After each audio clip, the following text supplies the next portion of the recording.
Hello உறவுகளை, welcome to our channel pregnancy and baby care Tamil. Video பார்த்துட்ருக்க எல்லாருக்குமே வந்துட்டு ரொம்ப நன்றிங்க. இந்த வீடியோவில் எதை பற்றி பார்க்க போகிறோம் அப்படின்னா, இந்த வருடம் 2025 இரண்டாவது சந்திர கிரகணம் வந்துட்டு செப்டம்பர் மாதத்தில் நிகழ இருக்குது.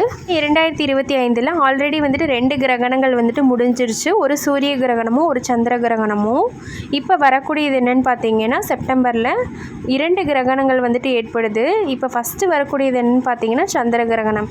இந்த சந்திர கிரகணம் எந்த தேதியில் எந்த நேரத்தில் ஆரம்பிக்குது, எப்போ முடியுது அப்படிங்கிறதையும், கர்ப்பிணி பெண்கள் என்னெல்லாம் செய்யலாம் என்னெல்லாம் செய்யக்கூடாது அப்படிங்கிறதையும், சந்திர கிரகணம் நம்மளுடைய இந்தியாவில் வந்துட்டு தெரியுமா அப்படிங்கிறதையும் இந்த வீடியோவில் பார்க்கலாம். வீடியோ ஃபுல்லாக ஸ்கிப் பண்ணாமல் முழுமையாக பாருங்கள். அப்போ தான் நான் என்ன சொல்கிறேன் அப்படிங்கிறது வந்துட்டு உங்களுக்கு புரியும். நம்ம சேனல் இப்போ தான் முதல் முறையாக பார்க்குறீங்க அப்படின்னா மறக்காமல் சப்ஸ்கிரைப் பண்ணிவிட்டு பாருங்கள். அப்போ தான் நான் போடுற வீடியோஸில் உங்களுக்கு நோட்டிஃபிகேஷனில் வரும். வாங்க வீடியோக்குள்ளே போகலாம்.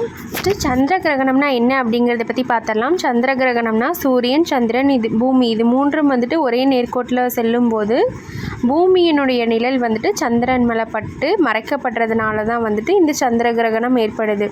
அதாவது பூமியோட நிழல் சந்திரன் மேலே விழுகும்போது சூரியனோட ஒளி வந்து சந்திரனை அடையாமல் இருக்கிறதுனால தான் வந்துட்டு இந்த சந்திர கிரகணம் ஏற்படுது.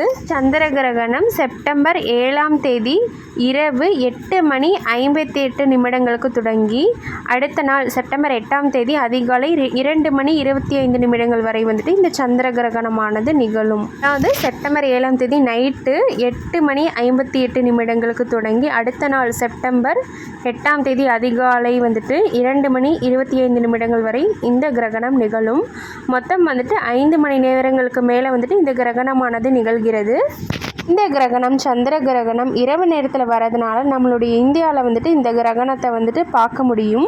சந்திர கிரகணம் நம்மளுடைய இந்தியாவில் வந்துட்டு தெரியும். கிரகணம் நிகழும்போது கர்ப்பிணி பெண்கள், வயதானவர்கள், குழந்தைகள், நோயாளிகள் எல்லாருமே வந்துட்டு ரொம்ப பாதுகாப்பாக இருக்கணும். முக்கியமாக கர்ப்பிணி பெண்கள் ரொம்ப பாதுகாப்பாக இருக்கணும். ஏன் அப்படின்னா, கிரகணம் நிகழும்போது கதிர்வீச்சோட தாக்கம், ரேடியேஷனோட தாக்கம் வந்துட்டு அதிகமாக இருக்கும். நெகட்டிவ் எனர்ஜியும் அதிகமாக இருக்கும். அதனால தான் கர்ப்பிணி பெண்களை என்னெல்லாம் செய்யக்கூடாது அப்படின்னு பார்த்தீங்கன்னா, கிரகண நேரத்தப்போ வெளியே போகிறத அவாய்ட் பண்ணிக்கோங்க. மேக்ஸிமம் வெளியே போக மாட்டீங்க. இரவு நேரத்தில் இந்த கிரகணம் ஆரம்பிக்குது. சப்போஸ் அப்படி வெளியே போகிறதா இருந்தால் முன்னாடியே போயிட்டு வந்துடுங்க. ஏதாவது எமர்ஜென்சி சுச்சுவேஷன் அப்படின்னா வந்துட்டு தாராளமாக போகலாம். டெலிவரி பெயின் வந்துருச்சு, இல்லை ஏதாவது எமர்ஜென்சி வலி அப்படின்னா வந்துட்டு தாராளமாக போகலாம். மித்தப்படி வந்துட்டு அவாய்ட் பண்ணிக்கிறது நல்லது. ட்ராவல் போகிறது, அப்புறம் ஃபங்க்ஷனுக்கு போகிறது, இந்த மாதிரி இருந்தால் வந்துட்டு கொஞ்சம் அவாய்ட் பண்ணிக்கிறது நல்லது. அந்த கிரகண நேரத்தப்போ மட்டும் ஏதாவது டெலிவரி பெயின் அந்த மாதிரி இருந்தால் போய்க்கலாம்.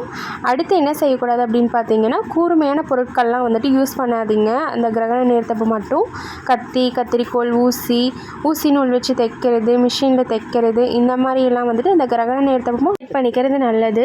அடுத்து என்ன செய்யக்கூடாது அப்படின்னு பார்த்தீங்கன்னா, கத்தி வச்சு காய்கறிகள் கட் பண்ணுறது, ஃப்ரூட்ஸ் கட் பண்ணுறது, இதெல்லாம் வந்துட்டு பழங்கள் கட் பண்ணுறது, இதெல்லாம் வந்துட்டு அந்த கிரகண நேரத்தப்போ மட்டும் செய்யாதீங்க. அப்புறம் ஏதாவது பேப்பர் கிழிச்சு போடுறது, சிசர், கத்திரிக்கோள் வச்சு பேப்பர் கட் பண்ணுறது, இதெல்லாம் வந்துட்டு பண்ணாதீங்க. அடுத்து என்ன செய்யக்கூடாது அப்படின்னு பார்த்தீங்கன்னா, சாப்பிடும்போது எளிமையாக ஈஸியாக டைஜஸ்ட் ஆகக்கூடிய உணவுகள்லாம் வந்துட்டு எடுத்துக்கோங்க. தோசை, இட்லி, உப்புமா அந்த மாதிரி வந்துட்டு ஈஸியாக செரிமானமாகக்கூடிய உணவுகளாக எடுத்துக்கோங்க. ஏன் அப்படின்னா, கிரகண நேரத்தப்போ செரிமான பிரச்சனைகள் வந்துட்டு அதிகமாக வரும். நார்மலாகவே வந்துட்டு நைட் நேரத்தில் கர்ப்பிணி பெண்கள் ஈஸியாக டைஜஸ்ட் ஆகக்கூடிய உணவுகளாக வந்துட்டு எடுத்துக்கணும். இந்த கிரகண நேரத்தப்போ செரிமானமாகாது. அதனால் வந்துட்டு ஈஸியாக டைஜஸ்ட் ஆகக்கூடிய உணவுகளாக வந்துட்டு எடுத்துக்கோங்க.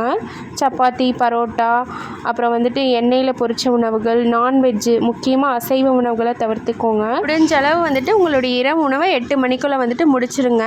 அடுத்து என்ன செய்யக்கூடாது அப்படின்னு பார்த்தீங்கன்னா, எலக்ட்ரானிக் டிவைஸை விட்டெல்லாம் தள்ளியே இருங்க. லேப்டாப்பில் ஒர்க் பண்ணுறது, அப்புறம் வந்துட்டு ஃபோன் பார்க்குறது, இதெல்லாம் வந்துட்டு கொஞ்சம் அவாய்ட் பண்ணிக்கிறது நல்லது இந்த கிரகண நேரத்தப்போ மட்டும். ஏன் அப்படின்னா, கதிர்வீச்சோட தாக்கம் வந்துட்டு அதிகமாக இருக்கும். ரேடியேஷனோட தாக்கம் வந்துட்டு அதிகமாக இருக்கும் அந்த கிரகண நேரத்தப்போ. நெகட்டிவ் எனர்ஜி, நெகட்டிவ் வைப்ரேஷன்லாம் வந்துட்டு அதிகமாக இருக்கும். அதனால தான் உங்களுக்கு ஏதாவது போர் அடிச்சது அப்படின்னா வந்துட்டு புக்ஸ் எல்லாம் வந்துட்டு தாராளமாக படிக்கலாம். நல்ல நல்ல புக்ஸ் எல்லாம் படிக்கலாம். மோஸ்ட்லி நைட்டு நேரத்தில் வரதுனால எல்லாருமே வந்துட்டு சாப்பிட்டு வந்துட்டு தூங்க போகிடுவீங்க. இருக்கீங்க. அதனால் வந்துட்டு ஒரு பிரச்சனையும் இல்லை. காலையில் எந்திரிச்சோனையும் வந்துட்டு நீங்கள் குளிச்சிடலாம் தலைக்கு. அப்படின்னா நெகட்டிவ் எனர்ஜி இல்லையா கிரகணம், அதனால் வந்துட்டு நீங்கள் காலையில் குளிச்சுக்கலாம். நிறைய பேருக்கு வந்துட்டு டவுட் இருக்கும், கிரகண நேரத்தப்போ சாப்பிட்லாமா, தூங்கலாமா, தண்ணி குடிக்கலாமா, இந்த மாதிரிலாம் வந்துட்டு டவுட் இருக்கும். தாராளமாக எல்லாம் செய்யலாம்.